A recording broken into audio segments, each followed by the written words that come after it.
How the Beggar Boy Turned into Count Piro.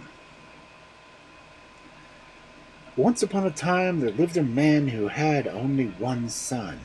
A lazy, stupid boy who would never do anything he was told.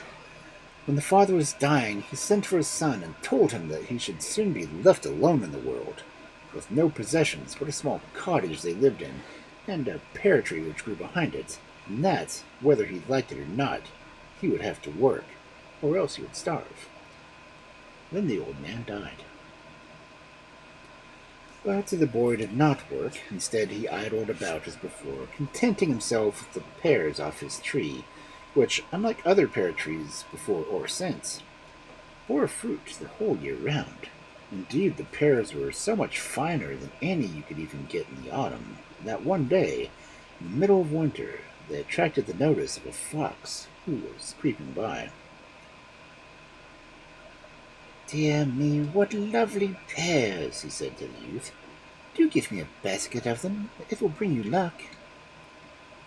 "Ah, little fox, but if I give you a basketful, what am I to eat?" asked the boy. "Oh, trust me and do what I tell you," said the fox. "I know it will bring you luck." So the boy got up and picked some of the ripest pears and put them into a rush basket. The fox thanked him, and taking a basket in his mouth, trotted off to the king's palace and made his way straight to the king. "Your Majesty, my master sends you a few of his best pears and begs you will graciously accept them," he said, laying the basket at the feet of the king.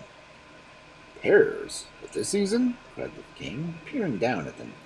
"And pray, who is your master?" "The Count Piro," answered the fox. "But how does he manage to get pears in midwinter?" asked the king.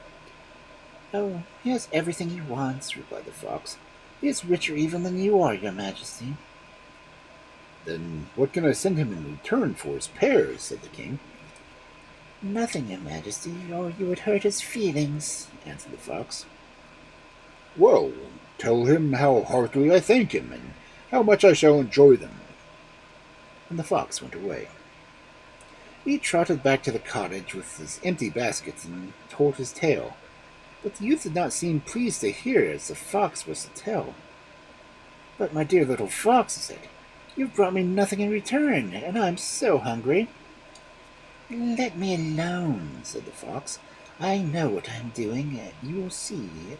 It will bring you luck." A few days after this, the fox came back again.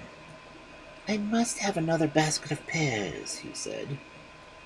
"Ah, little fox, what shall I eat if you take away all my pears?" answered the youth. "Be quiet, it will be all right," said the fox, and taking a bigger basket than before, he filled it quite full of pears. Then he picked it up with his mouth and trotted off to the palace. "Your Majesty, as you seem to like the first basket of pears, I have brought you some more," he said, "with my master, the Count Piro's humble respects."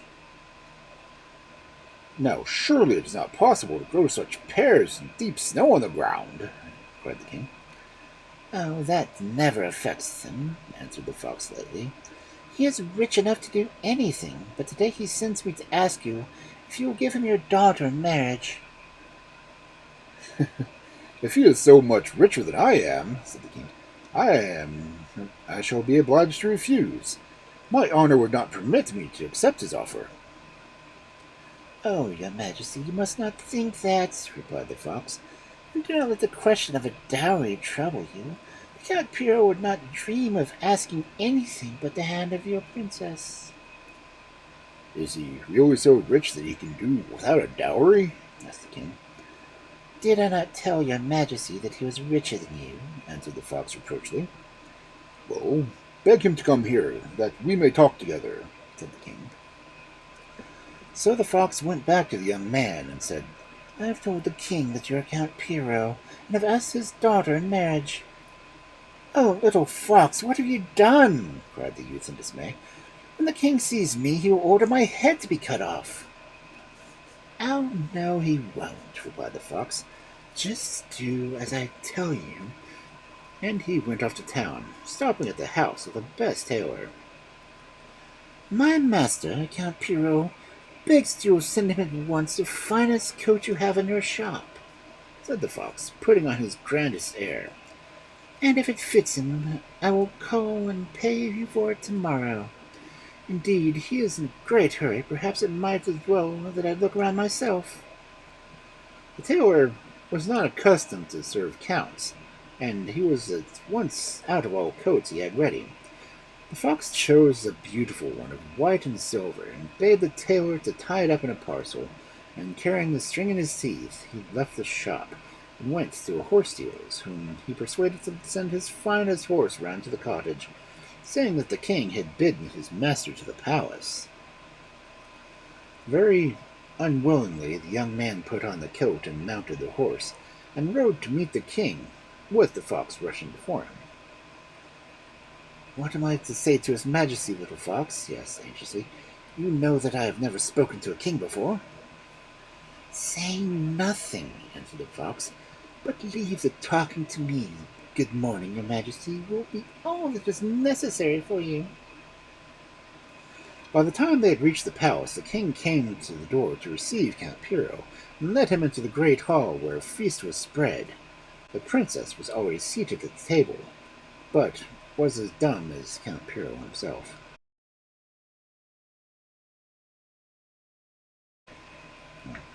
"The count speaks very little," the king said at last to the fox, but he answered, "He has so much to think about in the management of his property that he cannot possibly afford to talk to ordinary people."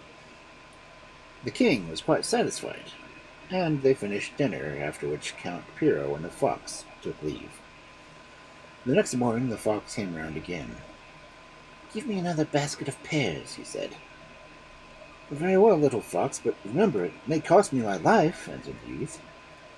"Oh, leave it to me, and do as I tell you, and you will see that in the end it will bring you luck," answered the fox, and plucking the pears, he took them up to the king. "My master, Count Piro, sends you these pears," he said, "and asks for an answer to his proposal." "Tell the count that the wedding can take place whenever he pleases," answered the king, filled with pride. The fox trotted back to deliver his message. "But I can't bring the princess here, little fox," cried the young man in dismay. "You leave everything to me," answered the fox. "Have I not managed it well so far?" And up to the palace preparations were made for a grand wedding, and the youth was married to the princess.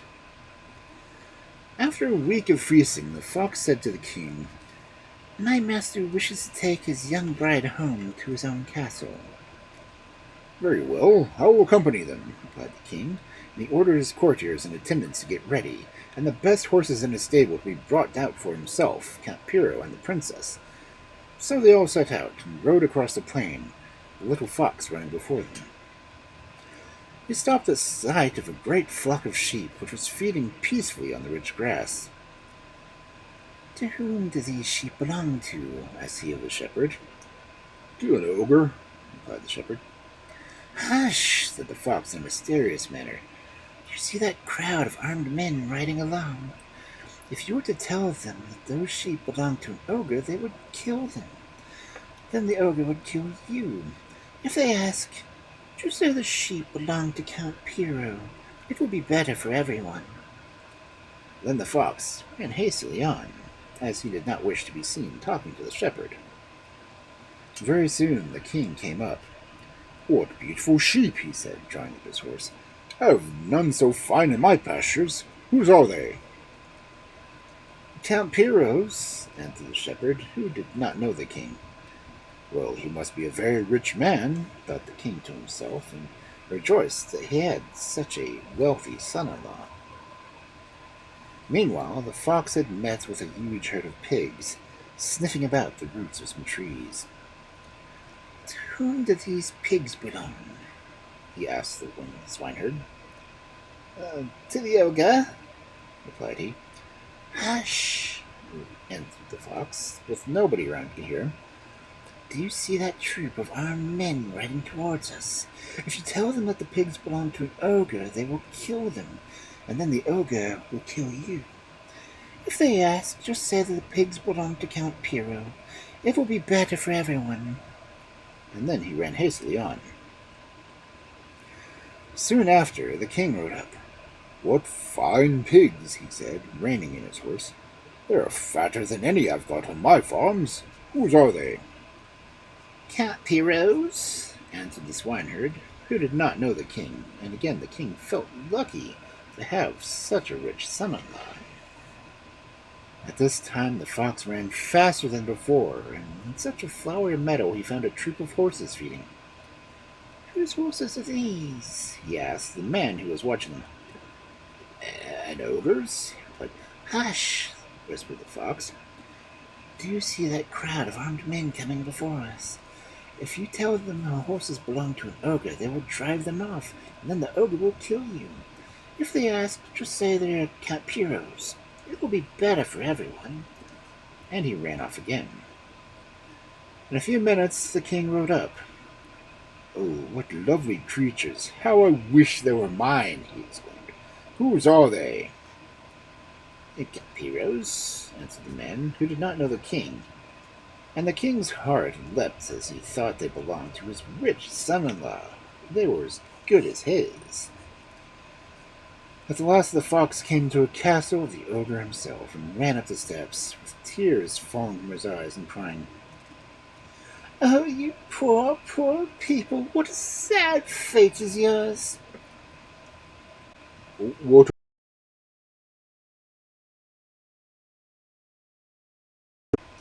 "You see the troop of horsemen who are riding along the road. They are sent by the king to kill you." "Oh, dear little fox, help us, we implore you!" cried the ogre and his wife. "Well, I will do what I can," answered the fox. "The best place is for you to both hide in the big oven. When the soldiers have gone by, I will let you out." The ogre and ogress scrambled into the oven as quick as thought, and the fox banged the door on them. Just as he did so, the king came up. "Do us the honor and dismount, your majesty," said the fox, bowing low. "This is the palace of Count Piro."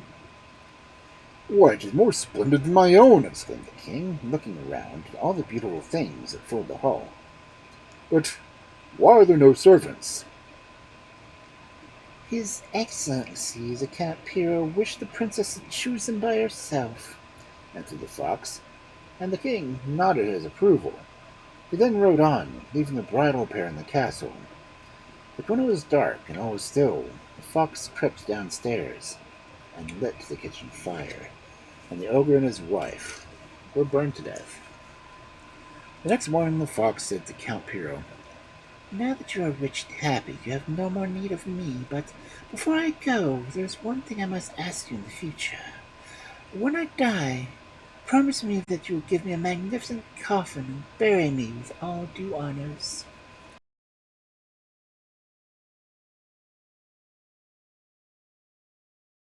Again. "Oh, little fox, don't talk of dying," cried the princess, nearly weeping, for she had taken a great liking to the fox. After some time, the fox thought he would see if Count Piro was really grateful to him for all he had done, and went back to the castle, where he lay down on the doorstep and pretended to be dead. The princess was just going out for a walk, and directly saw him lying there, and she burst into tears and fell on her knees beside him. "My dear little fox, you are not dead," she wailed. "You poor, poor little creature. You shall have the finest coffin in the world." "A coffin for an animal," said Count Piro. "What nonsense! Just take him by the leg and throw him into the ditch." Then the fox sprang up and cried, "You wretched, thankless beggar! Have you forgiven all that you owe me your riches?" Count Piro was frightened when he heard those words, for he thought that perhaps the fox might have the power to take away the castle and leave him as poor as when he had nothing to eat but the pears off his tree. So he tried to soften the fox's anger, saying that he had only spoken in joke, and he had known quite well that he was not really dead. For the sake of the princess, the fox let himself be softened, and he lived in the castle for many years and played with Count Piro's children. And when he did actually die, his coffin was made of silver, and Count Piro and his wife followed him to the grave.